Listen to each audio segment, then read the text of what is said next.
아이들이 다가오자 여우는 날카로운 비명을 질렀습니다. 비명을 지르자 구슬이 여우의 입에서 툭 하고 떨어집니다. 삼두리는 잽싸게 여우 앞으로 다가가 별이의 구슬을 빼앗아 옵니다.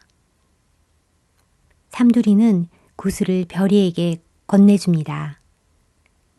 별이는 무서운 여우와 한 방에 있다는 사실도 잊은 채 구슬을 다시 찾았다는 사실이 너무 기뻐서 좋아합니다. 그때 여우는 괴로운 듯 한참을 비명을 지르다가 눈물을 뚝뚝 흘립니다. 세 아이들은 순간 당황했습니다.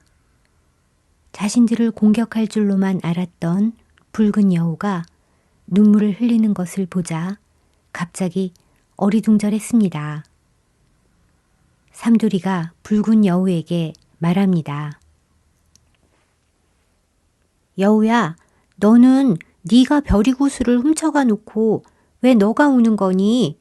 울어야 할 사람은 구슬을 잃어버린 별이야. 너가 아니라. 삼두리는 붉은 여우를 야단치듯이 꾸짖습니다.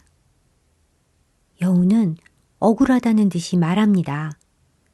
하지만 여우의 말을 사람이 알아들을 수는 없는 법이었죠.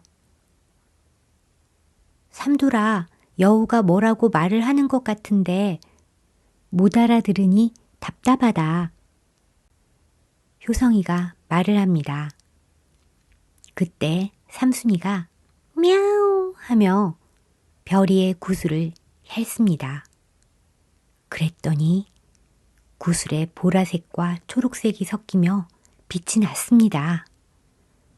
그러자 갑자기 여우가 사람의 말을 하기 시작합니다. 지금부터 붉은 여우의 긴 사연이 시작됩니다. 붉은 여우는 중국 땅에서 엄마 여우와 함께 살고 있었습니다. 이 여우의 이름은 리였습니다. 드넓은 중국 평야와 산은 여우 모녀가 살아가기에 알맞은 날씨였고 토끼, 다람쥐, 청설모 등 여우의 먹이도 풍부했었죠. 머루나 달에 각종 나무 열매들도 풍부했고 친구들도 함께 있어서 붉은 모녀 여우는 하루하루 평화롭게 살아가고 있었대요. 하늘을 날아다니는 독수리가 가끔 여우를 해치기도 하고 또 승냥이나 호랑이가 여우를 잡아가기는 했지만 두 모녀는 조심성이 많았기 때문에 문제 없었어요. 그러던 어느 날 사냥꾼 한 무리가 붉은 여우가 사는 곳에 나타났습니다. 그들은 들개를 데리고 갖가지 사냥 도구들을 가지고 왔습니다. 동물들은 모두들 뛰고 숨고 달아나고 잡히고 그야말로 평화로운 동물들의 땅에선 난리가 났습니다. 붉은 여우 모녀도 얼른 자신들의 집으로 뛰어 도망을 갔습니다. 저 멀리서 들개들이 쫓아왔습니다. 여우 모녀는 여우굴로 도망갔지만 사냥꾼들은 붉은 여우 모녀가 사는 여우굴 앞에 짚을 태워서 매운 연기를 굴 안으로 피워 넣었습니다. 연기를 도저히 참을 수가 없었던 여우 모녀는 이제 굴 밖으로 나가야만 했습니다. 엄마 여우가 말했습니다.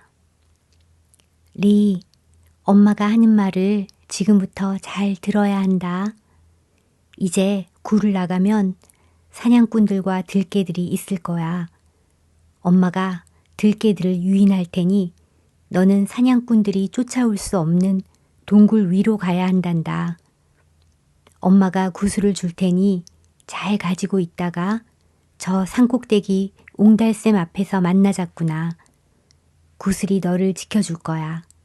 이 구슬은 아빠가 돌아가시면서 남긴 구슬인데 지니고 있으면 간절히 바라는 소원을 들어주는 구슬이란다. 아무렇게나 막 쓰면 안 돼. 정말 중요할 때 써야 해. 엄마 여우는 말을 마치고 구슬을 토해내어 리에게 줍니다. 자, 어서! 리는 엄마의 구슬을 입에 물고 엄마가 알려준 대로 동굴 위로 뛰어오릅니다. 사냥꾼들이 동굴 위로 올라가 버린 리를 따라가지 못하고 그 아래서 발만 동동 구릅니다. 저 멀리 엄마 여우가 달아나고 있고 들개들이 쫓고 있습니다. 리는 너무나 무섭고 슬퍼서 울부짖다가 구슬을 동굴 아래로 떨어뜨리고 맙니다. 사냥꾼들이 얼른 여우 구슬을 주워 챙깁니다. 리는 정신을 차리고 산속으로 뛰었습니다. 엄마가 어떻게 되었을까? 엄마가 들개에게 잡혔을까? 리는 엄마 여우가 너무 걱정이 되었지만 엄마의 말대로 산속 옹달샘으로 뛰어갔습니다. 옹달샘 앞에 도착한 리는 하루 종일 엄마 여우를 기다렸습니다. 하지만 밤이 되고 다음날 아침이 되어도 엄마 여우는 나타나지 않았습니다. 리는 뭔가 잘못된 것이 틀림없다고 생각하고 조심스럽게 산을 내려가 봅니다. 리가 살던 동굴 앞에는 타담한 집들이 까맣게 그을려 있었습니다. 굴 안으로 들어가 보았지만 엄마는 보이지 않았습니다.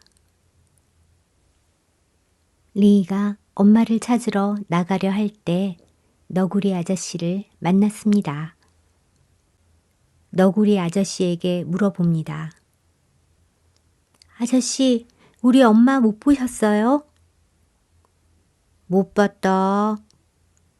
너구리 아저씨는 사냥꾼들이 다시 올지 모르니 조심해야 한다고 리에게 일러줍니다.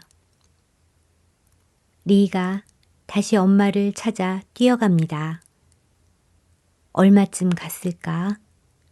리는 흰 여우 아줌마를 만납니다.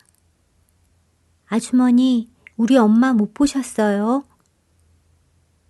리야, 너희 엄마는 사냥꾼들에게 잡혀가셨어. 아마 마을의 큰 시장에서 엄마를 내놓고 팔 거야. 엄마를 잊어라.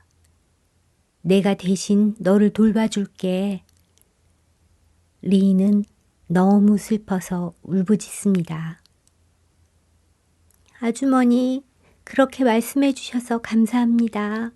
그런데 저는 엄마를 찾으러 갈 거예요. 엄마가 남겨준 구슬도 사냥꾼이 가져갔어요.